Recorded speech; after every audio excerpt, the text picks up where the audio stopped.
was Tuesday, the 24th of May. Just another quiet morning in the offices of Arch and Spader Private Detective Services.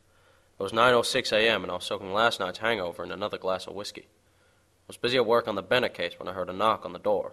That was when I first met Miss Rita Harland. Come in. In all my years of working with morally questionable, sexually promiscuous women, she was surely the pick of the bunch. And of all the private detective joints in all the towns in all the world, she walks into mine. Detective Spader. Yes? Rita Harland. I heard you were the best private detective in town, Mr. Spader. So they say. Please, take a seat, Miss Harland. Would you like something to drink? Is that coffee? Bourbon. Oh, no thank you. I couldn't take my eyes off her. I watched her luscious red lips, her thick locks of dark hair, her gorgeous brown eyes. I watched her grow increasingly uncomfortable in the long, silent intervals in which I recited my inner monologue. So, Miss Harland, what can I do for you? I'm here on account of my husband, Roger Harland. You see, Mr. Spader, my husband was found dead just a week ago. The police are in the middle of their investigation, but I get the feeling they're looking in all the wrong places. My husband was murdered, Mr. Spader. I want you to find out who did it. Please, call me Sam. So what did this husband of yours do for a living, Miss Harland? He was a baker, a pastry man, a cake maker, the main breadwinner. So tell me, Miss Harland, did your husband have any enemies? The bakers across town had a bitter rivalry with Roger, ever since he opened up Sunset Bakery 10 years ago. That bakery, that's owned by Jimmy Marlowe. With Roger out of the picture, Marlowe would have the market completely monopolized, not to mention the fact that the bakery itself would be worth millions. Maybe onto something, Miss Harland. I'll look into this Marlowe character, and I'll contact you again within the next couple of days. Good day, Miss Harland. Thank you, Sam. I decided I'd pay Mr. Marlowe a visit at his favorite hangout, the seedy bar on 5th Street. I could smell a freshly baked scandal behind all this, and I had a good feeling it involved greed, corruption, and a whole lot of dough. I walked into the bar and spotted Marlowe sitting in a corner by himself. The pungent stench of cigarettes, hard liquor, and dried blood reminded me of my childhood. Jimmy Marlowe, Oh yeah? What do you want? I want you to tell me everything you know about the death of Roger Harland. Heard someone threw him in the oven. Heard it was you. Word about town is that you had it out for Mr. Harland. What are you talking about? I bake bread, mister, not people. Supposing you're lying to me. Supposing I'm telling the truth. Supposing you're not. Supposing I am. Touché, Mr. Marlowe. Look, Sam, I'm not your guy. If I were you, I'd be looking out for that money-hungry wife of his. Hey now, Marlowe. I'm the one making the suppositions here. As far as I'm concerned, you're in no position to be placing the blame. Look, guy, Harlan and I had a rivalry, sure, but I never wanted to kill the guy. Why would I? You didn't hear it from me, but word on the street is apparently he's got connections with the mob. Apparently he gave them free pastries in exchange for, you know, protection. Protection? Protection from the mob. I'd seen this kind of thing dozens of times before. Wise guy forgets to pay his protection money, tries to rip off the mob. Next thing you know, he's promoted to subterranean truffle inspector.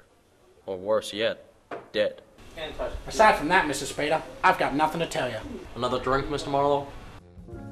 Jimmy and I stayed at the bar for another couple of hours, drinking, goofing around, talking. I could tell he wasn't the one that killed Rita Harland's husband. I could see it in his eyes. I could hear it in his voice. We left the bar at around midnight and walked around the city for a while, and our night continued into the early hours of the morning. There was, however, something I couldn't take my mind off. Something that made me feel sick to my stomach.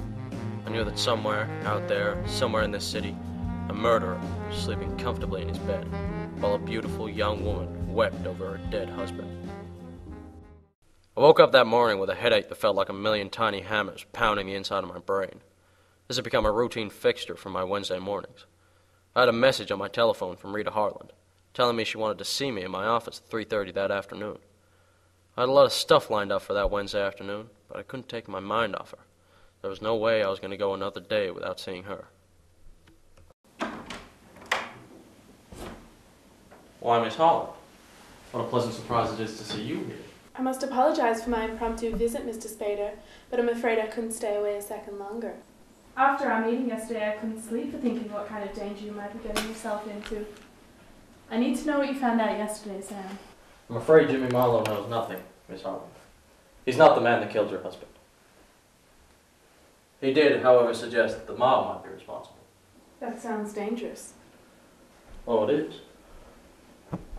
Do you like danger, Miss Harland? Not as much as I like dangerous men, Mr. Spader. My heart was pounding a mile a minute, and the butterflies in my stomach arrived only by the tent in my pants.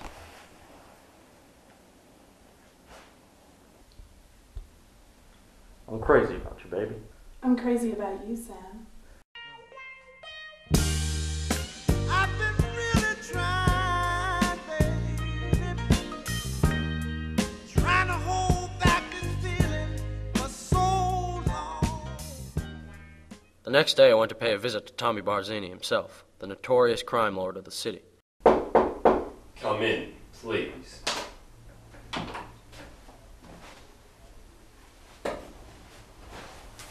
Now, Mr. Spader, my associates tell me that you came here today to talk about our dear friend, Mr. Roger Holland. Why, yes, Mr. Barzini, that's correct. I'm doing an investigation into the circumstances surrounding Mr. Harlan's death. I have reason to believe that your organization may very well be involved. Mr. Spader, I hope you realize that my associates and I take these accusations very seriously, and I implore you to choose your words carefully. All right, schmuck. I've had just about enough of taking orders from you. Now make with the word vomit. Tell me everything you know about...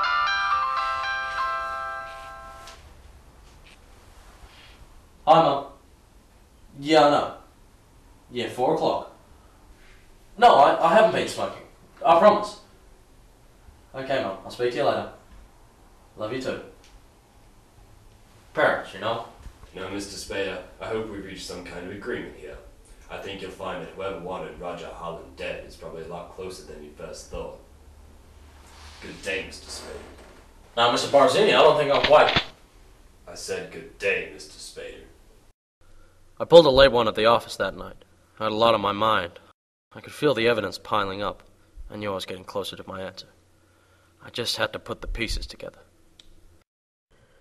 Whoever killed Roger Holland is probably a lot closer than you first thought. I'll be looking out for that money-hungry wife of his. The bakery itself would be worth millions.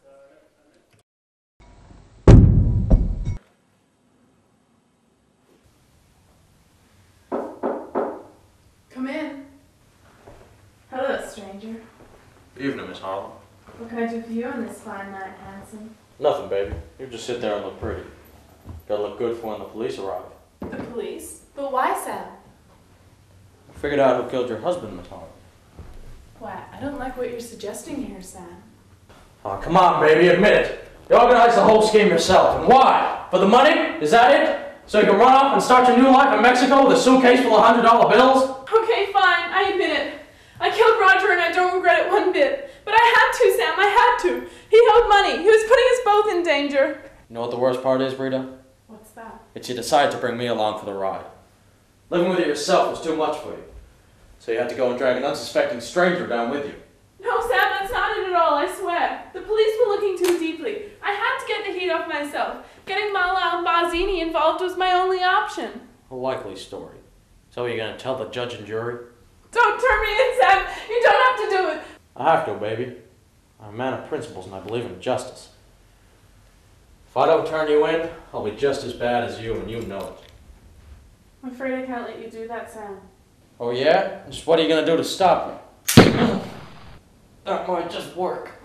Oh God, what have I done? I don't want you to die, Sam. What's the matter, baby? Murder harder to do the second time round? You know I can't stay, Sam. I'm leaving now. Oh, really, baby? Well, I got some bad news for you. What's that? I laid there for some time, slowly bleeding to death, waiting for my inevitable fate to arrive. Thought about life, love, right and wrong. Thought about my last 3 days on Earth. Eventually, the loss of blood became so great, I began to think I was stranded in the middle of the Arctic with Oscar the Grouch and all my high school teachers.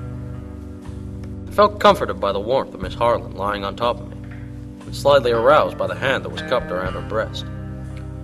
Thought about the challenges I'd overcome, the choices I'd made in my life. But above everything else, I thought about how my parents were right, and I should have become a doctor instead.